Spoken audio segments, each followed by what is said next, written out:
তো বন্ধুরা কেমন আছেন সবাই? আশা করি সবাই অনেক ভালো আছেন।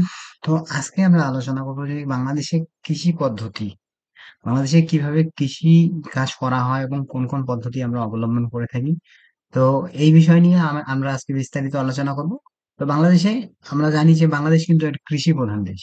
এদেশের অর্থনীতি, সংস্কৃতি এবং জনজীবনে কৃষি অত্যন্ত গুরুত্বপূর্ণ।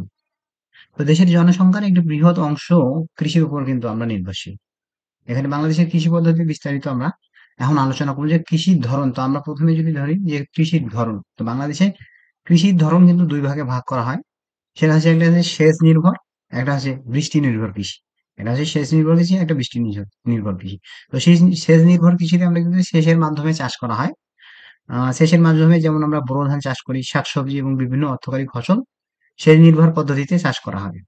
তারপরে বৃষ্টি নির্ভর নিয়ে আমরা বর্ষাকালে বৃষ্টির পানির উপর নির্ভর করে যে আবাদ করি সেটাকে হচ্ছে বৃষ্টি নির্ভর ফসল বলা হয়। যেমন আমন ধান, বিভিন্ন মৌসুমী ফসল বৃষ্টির উপর নির্ভরশীল থাকে। তো প্রধান ফসল বাংলাদেশে আমাদের হচ্ছে যে প্রধান ফসল হচ্ছে যে ধান। আমরা প্রধান ফসল হিসেবে ধরি যে ধান, বাংলাদেশের প্রধান খাদ্যশস্য হচ্ছে ধান। তো তিন ধরনের ধান চাষ হয়: আমন, আউশ এবং বোরো। এই তিনটা আমাদের দেশে চাষ হয়। দ্বিতীয় নম্বরে আমরা যেটা বলবো সেটা হচ্ছে পাট। পাট বাংলাদেশের একটি ঐতিহ্যবাহী অর্থকারী ফসল। এটি রপ্তানির জন্য অনেক গুরুত্বপূর্ণ। তারপরে তৃতীয় নম্বরে আমরা বলতে পারি গম। ধানের পর গম অন্যতম প্রধান খাদ্যশস্য আমাদের এই বাংলাদেশে। তারপরে আমরা চতুর্থ নম্বরে ধরতে পারি চিনি এবং তেলজাত ফসল, অর্থাৎ আখ, সরিষা, তিল এবং সূর্যমুখী তেলজাত ফসলের এর মধ্যে অন্তর্ভুক্ত। তারপরে আমরা পাঁচ নম্বরে বলতে পারি শাকসবজি এবং ফলমূল। তো আলু, বেগুন, টমেটো, পেঁপে, আম, কলা এবং লিচু অন্যতম। তো এই ফসলগুলো কিন্তু আমরা বেশি চাষাবাদ করে থাকি। তো কৃষি জমির ব্যবহার, তো বাংলাদেশে কৃষি জমি প্রধানত নিম্নলিখিত ভাবে ব্যবহার করা হয়। যেমন ধান খেতে দেশের মোট কৃষি জমির প্রায় ৭৫% ধান চাষের জন্য ব্যবহৃত হয়। শাকসবজি ও ফল চাষ, বিশেষ করে উত্তরবঙ্গ এবং দক্ষিণবঙ্গের কিছু এলাকায় শাকসবজি এবং ফলমূল চাষ করা হয়।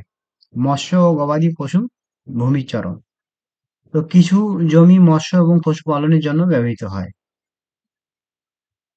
কৃষি প্রযুক্তি এবং পদ্ধতি, যে বাংলাদেশে কৃষিতে আধুনিক প্রযুক্তির ব্যবহার ধীরে ধীরে কিন্তু বাড়ছে।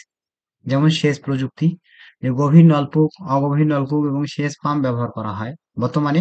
ইলেকট্রিসিটির মাধ্যমে সেচ পাম্প এবং এগুলা ব্যবহার করা হয়। তারপরে যান্ত্রিকীকরণ, আমাদের দেশে কিন্তু বর্তমানে অনেকটাই যান্ত্রিকরণ এসেছে। যেমন ট্রাক্টর আসছে, পাওয়ার টিলার, হারভেস্টার এবং আহ থ্রেশার ব্যবহার করা হচ্ছে। উন্নত বীজ, হাইব্রিড এবং জিএমও বীজ ব্যবহার করা হচ্ছে। উন্নত বীজ আমরা কিন্তু ব্যবহার করছি এখন ম্যাক্সিমাম ক্ষেত্রে। আপনার দেখবেন যে হাইব্রিড ছাড়াও কোনো কিন্তু নেই। যেমন আমরা যদি ধানের ক্ষেত্রে বলি, ধানও আমরা হাইব্রিড, সরিষা হাইব্রিড, সবকিছুতে কিন্তু আমরা হাইব্রিড জাতটাই বেশি ইউজ করি। জৈব এবং রাসায়নিক সার, যে মাটির উর্বরতা ধরে রাখতে জৈব সার এবং রাসায়নিক সার উভয়ই আমরা কিন্তু ব্যবহার করছি। তো আগের যুগে আমরা যদি দেখি, যে আগের যুগের মানুষ কি করতো, জৈব সার ব্যবহার করেই কিন্তু আবাদ করতো। রাসায়নিক সার কিন্তু তেমন ইউজ করতো না। তো বর্তমানে কিন্তু আমরা রাসায়নিক এবং জৈব দুইটার সংমিশ্রণেই কিন্তু আমরা কৃষিকাজ করছি এবং অনেক উন্নতি এই কৃষিকাজের মাধ্যমে কিন্তু আমাদের আগের থেকে কয়েক গুণ বেশি আমরা কিন্তু এখন ধান আমরা আবাদ করে থাকি। তো কৃষি প্রশিক্ষণের শিক্ষক, কৃষকদের জন্য বিভিন্ন প্রশিক্ষণ কর্মশালা এবং কৃষি বিশ্ববিদ্যালয় গবেষণা কার্যক্রমও কিন্তু চালু আছে। তারপরে কৃষি মৌসুম, বাংলাদেশে ৩টি কৃষি মৌসুম রয়েছে। যেমন রবি মৌসুম, শীতকাল, নভেম্বর থেকে মার্চ। এই সময় আমরা গম, সরিষা, আলু এবং শীতকালীন শাকসবজি চাষ করি। যেমন বাঁধাকপি, ফুলকপি, টমেটো, এইসব আমরা কিন্তু। তারপরে আছে শাক, শাক জাতীয় আমরা এগুলো আবাদ করি শীতকালীন যে মৌসুমে। তারপরে আছে যে খরিফ, অর্থাৎ মৌসুম মৌসুম খরিফ এক মৌসুম। গ্রীষ্মকাল, যে এপ্রিল থেকে জুন মাসে কিন্তু আমরা গ্রীষ্মকাল বলে থাকি। আউশ ধান, তিল এবং গ্রীষ্মকালীন শাকসবজি কিন্তু এখন হয়। তারপরে খরিফ দুই এর মৌসুমী, অর্থাৎ বর্ষাকাল, জুলাই থেকে অক্টোবর। আমন ধান এবং বর্ষাকালীন ফসল কিন্তু আমরা আবাদ করি। তারপর কৃষির সমস্যা বলি, কৃষি কাজে কিছু সমস্যা এখন আমরা বলবো যে বাংলাদেশের কৃষিতে কিছু চ্যালেঞ্জ রয়েছে। জমির অবক্ষয়, কৃষি জমির পরিমাণ দিন দিন কিন্তু কমে যাচ্ছে। যে কৃষি জমির পরিমাণ দিন দিন কমে যাওয়ার কারণ হচ্ছে যে বাংলাদেশের জনসংখ্যা আগে কিন্তু অনেক বেশি, যার কারণে কিন্তু দিন দিন জমির সংখ্যা বেড়ে যাচ্ছে। মানুষ বিভিন্ন ইন্ডাস্ট্রি তৈরি করতেছে, বসত বাড়ি তৈরি করতেছে। তো এই বসত বাড়ি এবং ইন্ডাস্ট্রি তৈরি করার কারণে কিন্তু আমাদের কৃষি জমির দিন দিন কিন্তু অবক্ষয় হচ্ছে, যে জমির অবক্ষয়। বন্যা এবং জলবদ্ধতা, প্রতি বছর বন্যা এবং কৃষি উৎপাদনে ক্ষতি করে, যে প্রতি বছর বন্যা কিন্তু বন্যায় আমাদের দেখেন যে অনেক ফসল নষ্ট হয়, এবং এর কারণে কিন্তু এবং কিছু জায়গায় জল লেগে থাকার কারণে কিন্তু আমরা সেখানে চাষাবাদ করতে পারি না।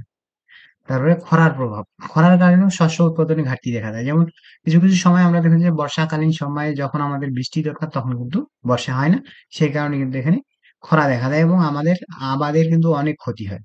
তারপরে সারের অভাব, সময় মতো সারের সরবরাহ না হওয়া। তো আমাদের দেশের রাজনীতিক এবং বিভিন্ন কারণেই কিন্তু আমাদের সময় মতো কৃষকরা সার পায় না, এবং সারের উচ্চ মূল্যর কারণে কৃষকরা কিন্তু ঠিক মতো যে অনুপাতে সার দেওয়া প্রয়োজন সেই অনুপাতে কিন্তু সার দিতে পারে না। অর্থনৈতিক সীমাবদ্ধতা, তা কৃষকদের অর্থনৈতিক সংকট এবং আধুনিক প্রযুক্তি কেনার সক্ষমতার অভাব। তো আমাদের অর্থনৈতিক সীমাবদ্ধতাও এখানে কাজ করে, যে কৃষকদের যেই জিনিসটা দরকার সেই জিনিসটা কিন্তু টাকার অভাবে কিন্তু সে কিনতে পারে না, যার কারণে কিন্তু আধুনিক প্রযুক্তির জিনিসগুলো কিনতে না পারার কারণে কিন্তু চাষাবাদে অনেকটা ক্ষতি হয়। সমাধান ও উন্নয়নের দিক নির্দেশনা, বাংলাদেশের কৃষি উন্নয়নে কিছু পদক্ষেপ গ্রহণ করা প্রয়োজন। উন্নত প্রযুক্তি ব্যবহার, কৃষি যন্ত্রপাতি, উন্নত সেচ ব্যবস্থার ব্যবহার, মাটির স্বাস্থ্য পরীক্ষা, মাটির পুষ্টি ধরে রাখতে নিয়মিত পরীক্ষা ও সারের সঠিক ব্যবহার, জলবায়ু সহনশীল ফসল, বন্যা ও খরা প্রতিরোধী ফসল উদ্ভাবন, কৃষকদের প্রশিক্ষণ, আধুনিক কৃষি পদ্ধতি শেখানোর জন্য প্রশিক্ষণ কর্মশালা করা কিন্তু দরকার।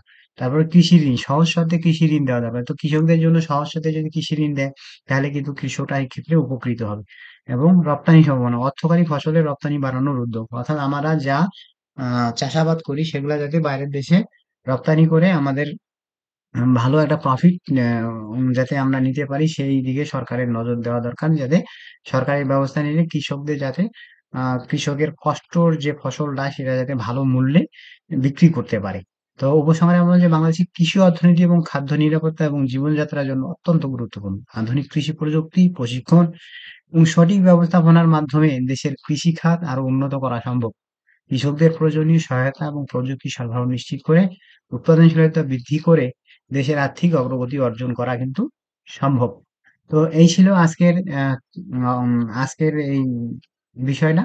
তো আশা করি ভালো লাগবে। ভালো লাগলে অবশ্যই চ্যানেলে কমেন্ট করে জানাবেন আপনার এই ভিডিওগুলো কেমন লাগছে। ধন্যবাদ সবাইকে। ভালো থাকবেন, সুস্থ থাকবেন।